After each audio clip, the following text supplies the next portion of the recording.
பூமிக்கு வந்த சுனிதா வில்லியம்ஸ் தொடர்ந்து இப்போ அவங்களுடைய சம்பளம் குறித்து சர்ச்சை ஏற்பட்டிருக்கிறது. சமூக வலைதளங்கள்ல இது ரொம்ப பேசப்பட்டுட்டும் வந்துட்டு இருக்கு. இந்த சம்பளம் குறித்த கேள்விக்கு டொனால்ட் ட்ரம்ப் அதிரடியா ஒரு அறிவிப்பு வெளியிட்டிருக்காரு. இது மக்கள் மத்தியில பெரிய அதிர்ச்சியையும் ஏற்படுத்தியிருக்கு. அது என்ன விஷயம் அப்படின்றத பத்தி இந்த வீடியோவில் நம்ம தெளிவா பார்க்க போறோம். இந்திய வம்சாவளியை சேர்ந்த வீராங்கனையான சுனிதா வில்லியம்ஸ் கடந்த ஆண்டு ஜூன் மாதம் விண்வெளியில ஒரு சில வேலைக்காக 8 நாள் பயணமாக விண்வெளி புறப்பட்டு சென்றார். ஆனா அந்த 8 நாள் பயணம் சரியா முடிஞ்சதுக்கு அப்புறமும் அவங்க திரும்பி வரக்கூடிய விண்கலம் தொழில்நுட்ப கோளாறு காரணமாக பழுதாகிருக்கு. இதனால அவங்க பூமிக்கு திரும்ப வர முடியாத சூழ்நிலை தான் நிலவிட்டு இருந்தது. சோ இது எல்லாருக்குமே தெரிஞ்ச ஒரு விஷயங்கள்ல ஒண்ணுதான். சுனிதா வில்லியம்ஸ் கூடவே இன்னொரு அமெரிக்க வீரரான புல்ச் வில்மோர் அப்படின்றவரும் அங்கேயே 9 மாதங்களா இருவரும் சிக்கி இருக்காங்க. இவங்களை மீட்க முயற்சியில நிறைய ஈடுபட்டு இருந்தாங்க.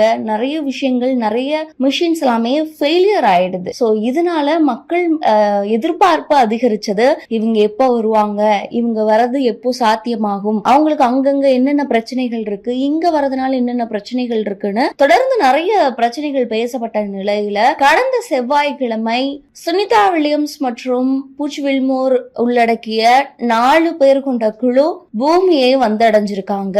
அது மட்டும் இல்லாம செவ்வாய்க்கிழமை காலையில 10:35 மணிக்கு அங்கிருந்து கிளம்பிய விண்கலம் அந்த 4 பேர் கொண்ட குழுவோட பூமியை நோக்கி தொடர்ந்து வந்தது. கிட்டத்தட்ட 17 மணி நேர பயணத்தை நிறைவு செஞ்சுதான் பூமியை வந்தடைவாங்க அப்படின்ற மாதிரி தெரிவிச்சிருந்தாங்க. இந்திய நேரப்படி கடந்த புதன்கிழமை அதிகாலை 3:27 மணிக்கு புளோரிடா கடல்லையுமே லேண்ட் ஆகியிருந்தாங்க. சோ அந்த நாள் எல்லோரும் மத்தியிலையும் ஒரு உற்சாகமும் ஒரு பரபரப்பும் இருந்துகிட்டே தான் இருந்தது. சோ அவங்க சேஃபா லேண்ட் ஆயிட்டாங்க.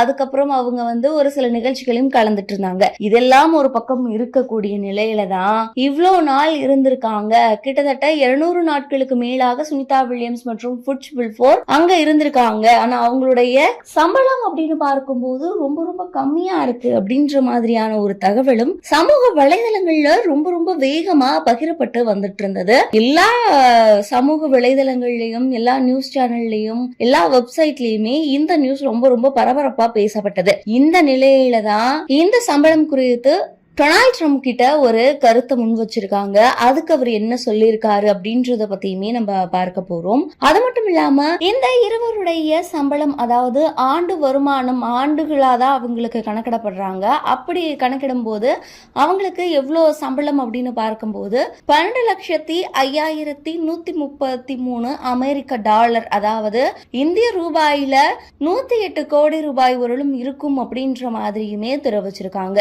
அது மட்டும் இல்லாம இவங்க விண்வெளிக்கு சென்றது ஒரு 8 நாள் பயணமாக சொல்லப்பட்டது. ஆனா தற்போது 9 மாதங்கள் அங்க இருந்து வந்ததுனால அதுக்கு கூடுதல் சம்பளமா எவ்வளவு சொல்லியிருக்காங்க அப்படின்னா, அதாவது ஒரு நாளைக்கு ஒருத்தருக்கு தலா $5 வரலுமே நிர்ணயம் பண்ணி கிட்டத்தட்ட $1,430 வரலுமே அவங்களுக்கு கிடைக்கும். அதாவது 1 லட்சம் ரூபாய் வரலுமே இந்த ரூபாயில அவங்களுக்கு கிடைக்கும் அப்படின்ற மாதிரியுமே ஒரு சில தகவல்கள் எல்லாமே வெளியாகிருக்கு.